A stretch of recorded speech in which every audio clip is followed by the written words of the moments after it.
Soto, naku napahiya. Bakit? Si Senator Lito Lapid, iniwan na yata ang minority bloc. Parang nahimasmasan yata. Si Senator Lito Lapid, parang ayaw niya sa minority bloc. Hindi nakiisa si Senator Lito Lapid sa motion ng minority bloc na tanggalin ang video presentation ni Senator Amy Marcos. Palakpakan natin.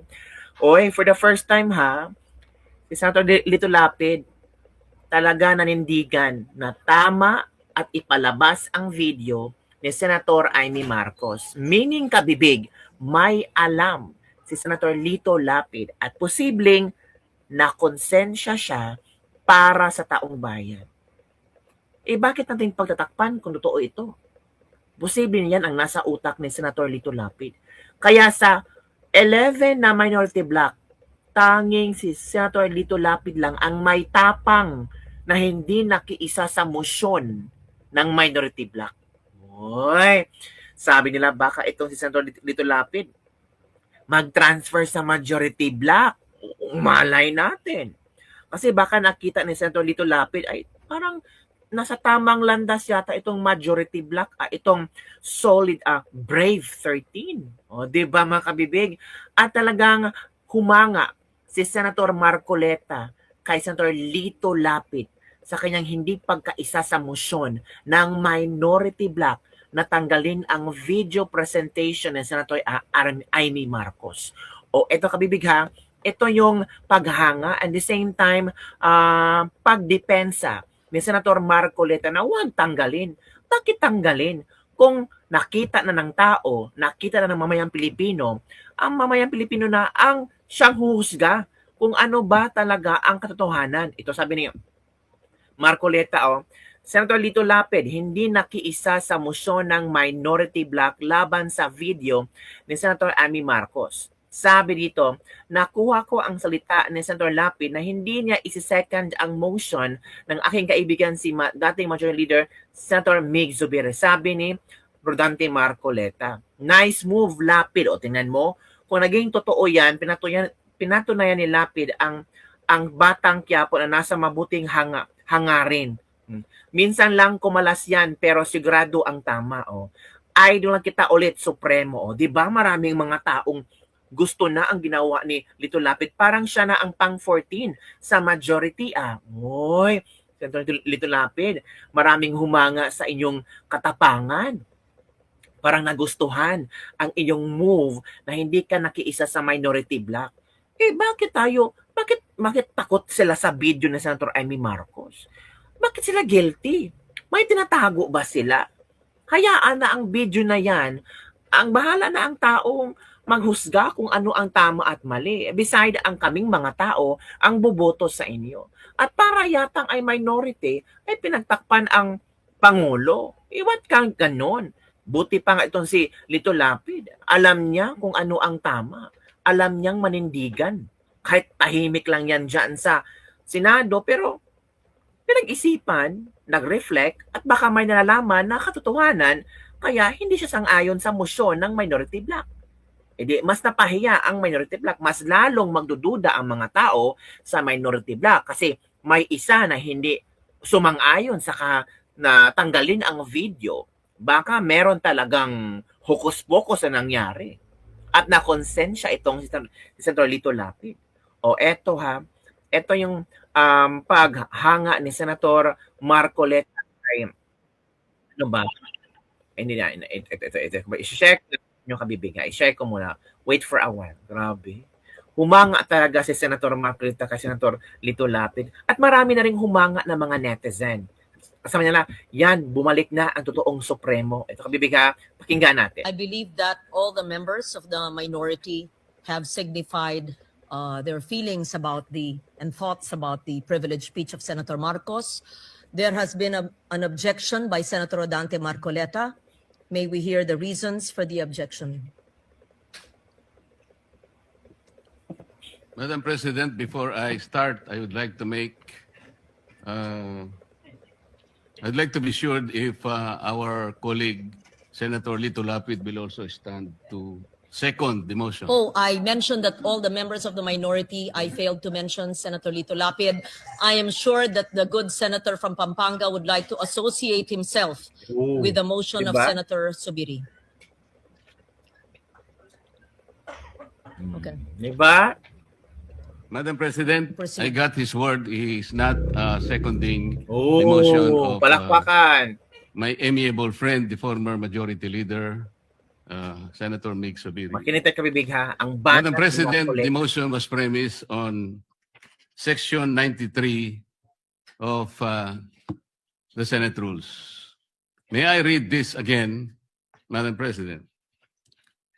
Acts and language which offend a senator or any public institution shall be deemed unparliamentary.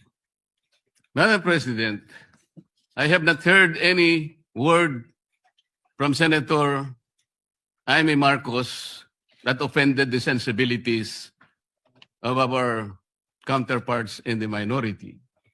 I think what is being objected to, Madam President, which is not covered by the rules, are the videos that were presented during or before her speech. Pwede ko bang malaman, Madam President, kung yung pinay-strike out, kasama po yung video na nakita natin na kung saan ay nagsasalita ang ating kasama, Senator Risa Ontiveros. Kasi po sinabi niya, while BP Sara is in power, the threat of a full-blown Duterte comeback is still a very real and present danger. Sa akin po, walang problema yun. Opinion niya yun eh. And we have to respect that opinion. Yan po ba'y pinaalis natin? Gusto ko lang pong malaman, isa-isahin natin. Pangalawa po, nakita ko rin po yung sarili ko. Kasi po, ako'y naanyayahan sa isang television program, tinanong lang po ako, totoo po bang merong connection yung coup? Kasi po, ang tawag coup eh. Hindi naman po coup, karaniwang nangyayari po sa buhay ng Senado yun eh. Palitan talaga yan. Maraming beses na po yan. Ang sabi ko po, kasi kinukonekta daw nila sa impeachment. Sabi ko, hindi po siguro. Sabi ko, dahil sa ngayon 12 kami. Hindi man kinakailangan naming mag-coup para lamang i-prostrate natin yung impeachment. Palagay ko po, hindi. Yung po bang opinion ko na yun, tatanggalin? Gusto ko lang po malaman. Kasi po, meron pa po nga sinabi, I mean, sinungaling. Meron din po nagsabing gano'n eh. Ang ibig ko po sabihin, Madam President, ngayon po nakita natin the vibrancy of democracy in this chamber. Isa-isa po silang nagsalita lahat. Nabigyan ng pagkakataong ipaliwanag ang kanilang panig. Hindi po ba maganda ngayon na nakita ng taong bayan, nagamit nga lang po yung kanyang presentation. Pero naging daan para mapakinggan ng buong mamamayan. At sila na po ang final arbiter, Madam President. Ako nga po eh. Ako nga po. Kailan lang nag-privilege speech ang isa sa atin dito. Habang nagsasalita siya, pinadaan niya ang isang slide na merong isang papel, na merong takip, at pagkatapos merong nakasulat, care of Congressman Marcoleta, 500. Isang kapirasong papel na tinakpan. Nung hindi pinatos ng media, kinabukasan, nagpa-interview siya, hindi minsan, 2 beses. Para lamang ipangalandakan ang importansya ng papel na may takip at merong nakasulat, care of Kong Marcoleta, 500. Nagsalita po siya sa media 2 beses. At paiimbestiga raw ako sa ombudsman. Dahil po ba sa media nangyari yon at hindi dito? May diferensya po ba? Wala. Walang diferensya yun. Pareho lang yun. Napakasensitibo natin sa ibang banda. Pero hindi natin nakikita ang ginagawa natin. On the other hand. Bakit po hindi nasasagot hanggang ngayon yung tanong ni Senator Risa? Bakit po tayo nagkaganito ngayon, Madam President? Kasi po, napigilan lang akong magtanong. Ngayon ko na po alam po ba ninyo kung bakit tayo nagkaganito, Madam President?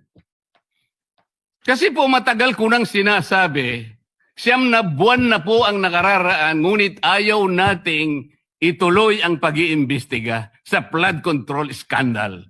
Isang pinakamalaking nakawan sa ating bansa. Parang ninakawan ng isang pamilya sa tanghaling tapat. At ang mga magnanakaw ay hindi nakamaskara. Nakakurbata lahat. Nakabarong Tagalog. Paano hindi masisira ang kumpiyansa ng mamamayan kapag tinalikuran natin ang ganong pananagutan? Ano pong sinabi pa sa akin? Imbes na sagutin nila yung privilege speech ko noon, na sa pamimilit ko na, ito pong tungkulin natin eh. Naging PNP chief kayo. Ako po'y humanga sa inyo noon. Hindi ko na ikukwento yung lahat ng ito. Bakit ngayon? Bakit hindi natin gawin lahat yon? Alang-alang sa interes ng bayan. Kaya po tayo sumadsad ngayon dahil yung pananagutan na yun, pinipilit po nating pigilin. Ang dami po nating pinagtatakpan. Tumayo siya, imbes na sagutin niya ang aking sinasabi. Ano po sinabi niya? Kung ano-ano po sinabi, nagpalabas din po siya ng napakaraming video na kinakampihan ko si Diskaya, nag-bla-bla, na ang asawa ko raw ay independent na ganito. Lahat po. Pati yung tayo ko sa Congress noon na sinasansala ko yung mga kasama ko because ngayon ko lang nakita ang Vice President. Nagpipresent siya ng budget for 2025. Inaaglahi siya sa budget 2022 and 2023. Yung mga ganun po. Bakit po ngayon biglang nagbago ang kulay natin? Bakit po ganyan tayo ngayon? Bakit po napakababa? Siguro po, kung may pagkakataon tayo, maring bukas o makalawa, makikita po ninyo yung complete video yung nangyari nung Lunes, May 11, 2026. Kung paano, alas 7 pa lang ng umaga, nandito na yung tropa ng NBI na nakipag-coordinate sa opisina ng OSAA. Sapagkat balak pala nilang hulihin ang isang senador. Hindi po ba? Nagkaroon na po ng admission. Tinanong ko pa nga yung ating former SP kung nakita niya yung warrant of arrest. Pinakita ba sa'yo? Sabi naman niya, hindi. Naniwala po ako ron. Ngunit bakit sinabi niya, kung mag-coordinate kayo sa OSAA. Alam po ba niyo, Madam President, kung ako po ang Senate President, kaya ako lang naman ginagawang halimbawa ito, Madam President, dahil hindi naman po ako magiging Senate President. Kung ako lang, hindi ko papayagan yon, Madam President. Bakit po? Respeto na lang sa premises ng institusyon na ito. Tama. Gawin niyo ang gusto niyong gawin. Huwag dito. Nakikiusap ako, utang na loob. Huwag dito. I will do that. Pero ano po nangyari? And the rest is history. Tama. Banatan mo.